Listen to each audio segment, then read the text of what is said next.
For the last half-century, an elite organization called the Builderberg Group has met annually all around the world in total secrecy, behind closed doors and with no official press coverage. It started in 1954 when the world's most powerful people joined forces in the Netherlands at Hotel Builderberg, where Prince Bernhard, a former Nazi party member, was integral in its formation. Last year it was in Zurich, Switzerland. It was believed that the group discussed how to handle the Arab Spring at that conference. And this year they're meeting in the wealthy city of Chantilly, Virginia, right next to Washington, D.C. The group is comprised of 130 or so of the world's top elites in politics, banking, food, oil, media, and national defense. Some of the most notable attendees have been Ben Bernanke, Bill Clinton, Timothy Geithner, Bill Gates, Tony Blair, and Colin Powell.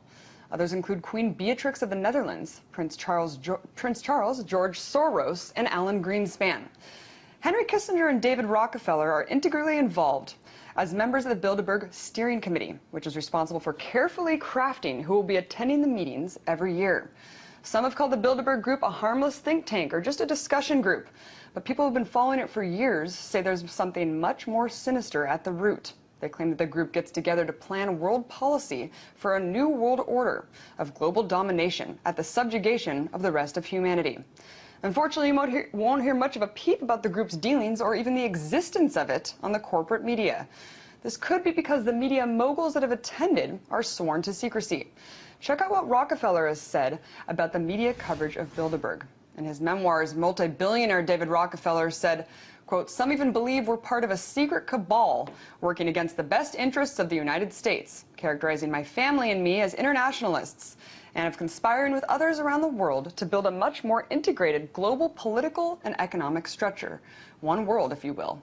And if that's the charge, I stand guilty, and I'm proud of it."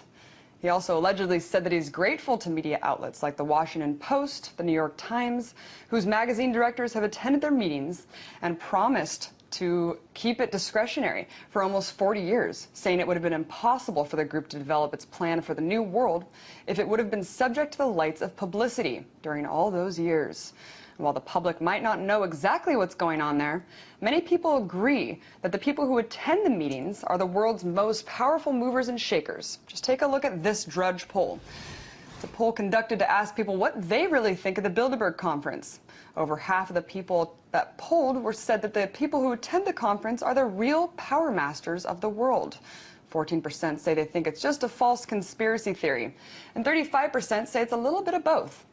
Nonetheless, the secret meeting is definitely coming more and more into the public eye, whether the participants want it to or not.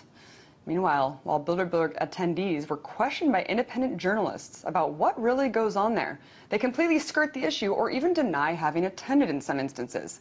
So what is really going on in these meetings? Well, all weekend I'll be in Chantilly, Virginia, covering the Bilderberg Group to see if we can get a scoop about what the people there are thinking. Thousands are expected to protest, and they'll be there in protest at the conference, and I will be getting coverage and getting back to you on that.